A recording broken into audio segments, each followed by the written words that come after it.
kalian Salmanka. Kembali lagi di segmen tugas dalam pelajaran.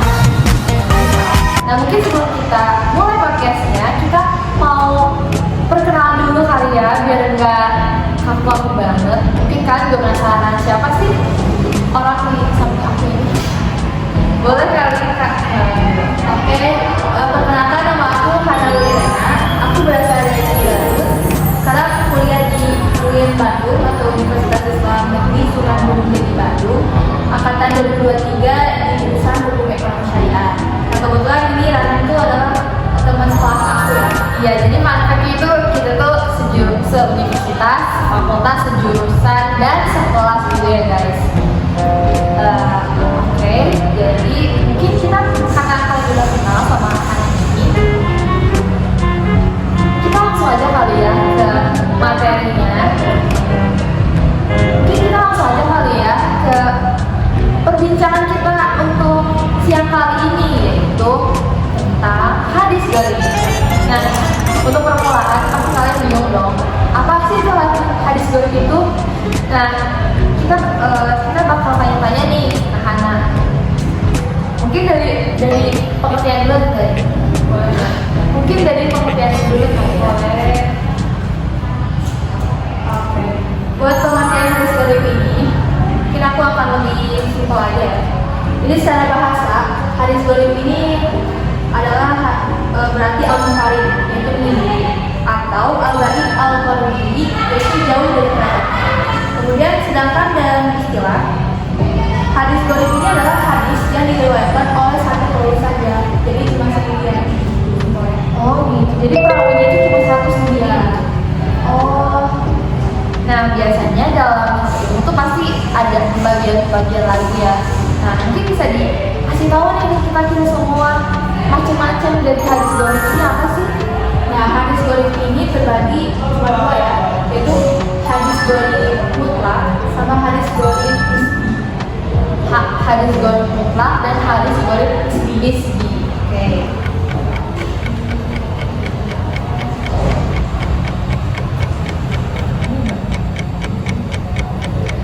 Nah, selanjutnya. Nah, karena kita itu jurusan hukum ekonomi syariah, jadi fakultas tugasannya hadis gaib itu apa? Iya. Oke, paham. Nah, kalau tadi disebutin, mungkin kita juga belum tahu pengertian dari sub yang tadi hadis macam-macamnya, yaitu hadis gaib mutlak dan hadis gaib nisbi. Aku akan jelasin satu-satu gitu. Itu hadis gaib mutlak. Hadis gaib mutlak itu kegaibannya berada di awal sana.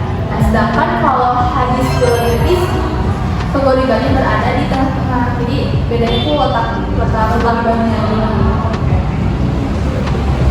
Karena kita itu jurusan hukum ekonomi syariah, nah mungkin kita bakal tanya-tanya juga nih, hukum nilai dari gaib hadis gaib itu kayak gimana sih?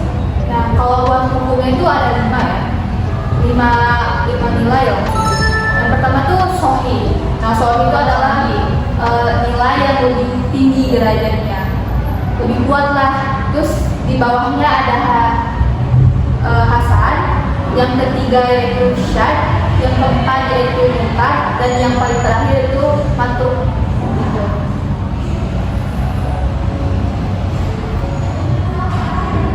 Jadi ada 5 ya tadi kedudukan hukum dari hadis gaib ini. Yang pertama ada sahih, dan hasan, syad, dan munkar, dan terakhir matruk. Nah, boleh dijelasin nggak sih satu pengertiannya? Wah, boleh. Jadi hadis sahih itu adalah hadis yang emang kedudukannya itu lebih tinggi lah derajatnya. Jadi perawi-perawinya itu juga kuat.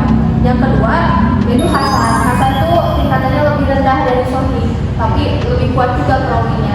Dan yang ketiga itu syad. Syad itu adalah orang yang ditentangnya itu lebih kuat. Jadi tingkatannya itu lebih rendah dari hasan.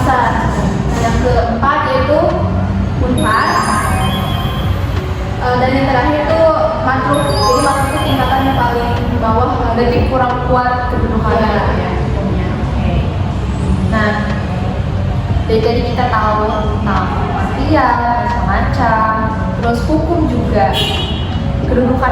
kedudukannya. Nah, mungkin kita suka nemuin di suatu hadis, tapi kita gak sadar kalau itu tuh hadis gharib. Nah, mungkin boleh disebutin ciri-ciri atau syaratnya dari hadis gharib itu sendiri? Boleh. Nah, buat syarat atau ciri-ciri hadis gharib itu yang aku tahu itu ada 3 ya. Yang pertama, diriwayatkan oleh satu orang perawi di mana sanad itu terjadi baik dalam seluruh sanad atau berada di salah satu tingkatan sanad. Yang kedua yaitu rawi harus dobi, adil, seginian dalam hal tempat tinggal. Dan yang ketiga yaitu bila suatu hadis diriwayatkan oleh seorang sahabat Nabi, kemudian juga oleh seorang tabi'in, dan pada tingkatan-tingkatan selanjutnya diriwayatkan oleh satu atau lebih dari satu rawi, maka hadis demikian itu disebut hadis gharib. Jadi intinya ya hadis gharib itu rawinya harus begini lah. Jadi rawinya harus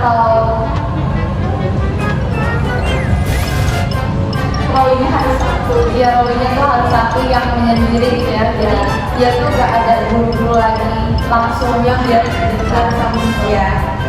Oke. Nah, yang terakhir aku tanya nih tentang kedudukan dari hadis gharib itu sendiri. Fungsi dari hadis gharib itu apa sih, Kak? Mungkin aku juga akan cuma kasih 3 aja ya, 3 kedudukan atau fungsi hadis gharib. Itu yang pertama, hadis gharib termasuk hadis ahad dilihat dari segi atau jumlah sanadnya. Yang kedua yaitu hadis gharib biasanya digunakan oleh seseorang dalam suatu pembicaraan, tapi harus mengetahui perbedaan pandangan dalam hal yang dibicarakan. Dan yang terakhir, hadis gharib termasuk hadis ahad yang mempunyai kedudukan sebagai sumber ajaran Islam, berada di bawah kedudukan hadis mutawatir tetapi sama pentingnya.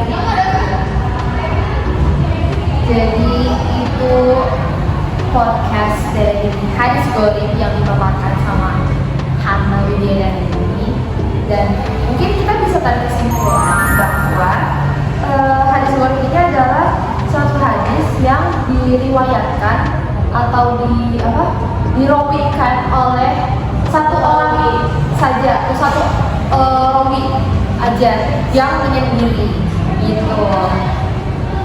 Mungkin kita udah di penghujung podcast nih.